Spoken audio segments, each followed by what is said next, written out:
Қайырлы күн баршаңызға. Тәтті әлем каналына қош келдіңіздер. Бүгін сіздерге осындай ерекше бауырсақтың рецептімен бөлісетін боламын. Тез дайындалатын және өте дәмді.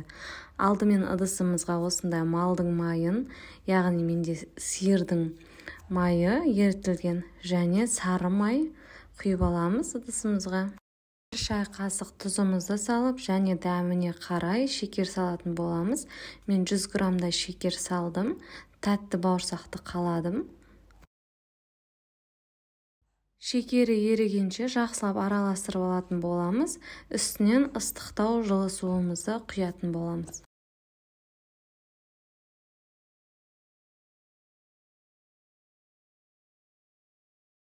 Енді керегінше ұн салып, міндетті түрде електен өткіземіз. Жұмсақ қамыр дайындайтын боламыз.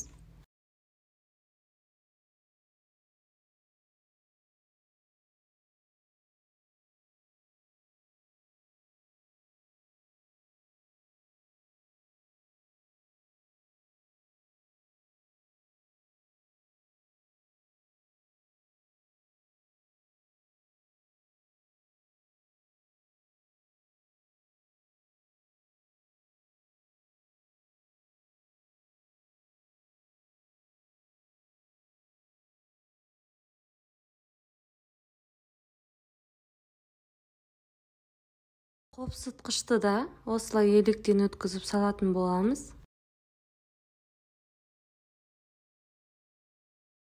Жұмсақ, қолға жабыспайтын пластилин сияқты қамыр дайындауымыз керек.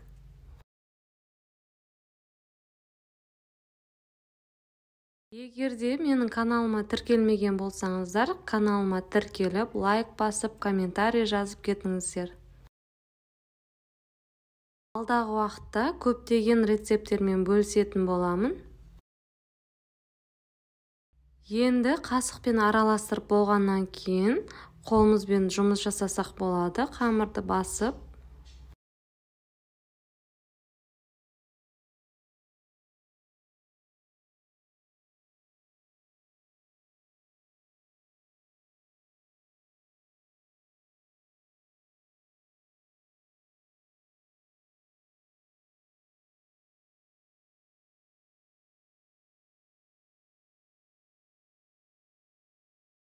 қамырымыз өте жұмсақ болатын болса, керегінше тағы да ұн қосатын боламыз.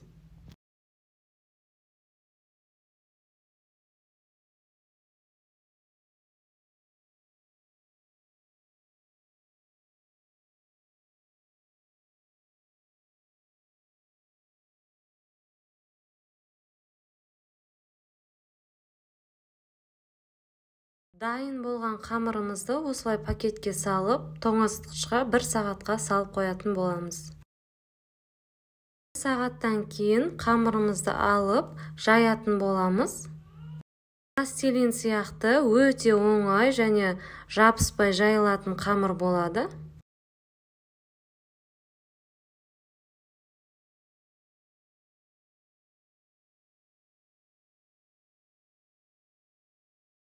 Қалыңдығын 5 сантиметрге дейін қалыңдықта жайып алатын боламыз осы қамырымызды.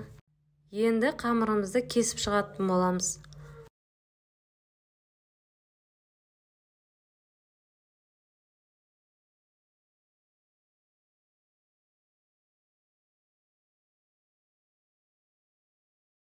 Осылай 4 бұрышты етіп кесіп шығатын боламыз.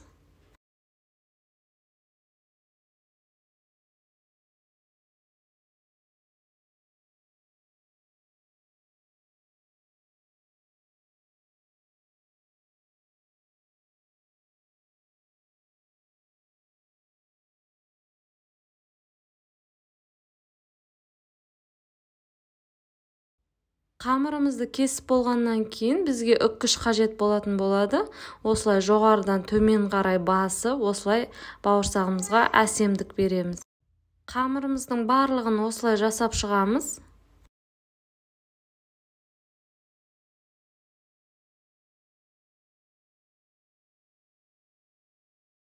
Барлық қамырымызды жасап болғаннан кейін бетін сүлгімен немесе пакетпен жауып қойсаңыздар болады, құрғап кетпеуі үшін.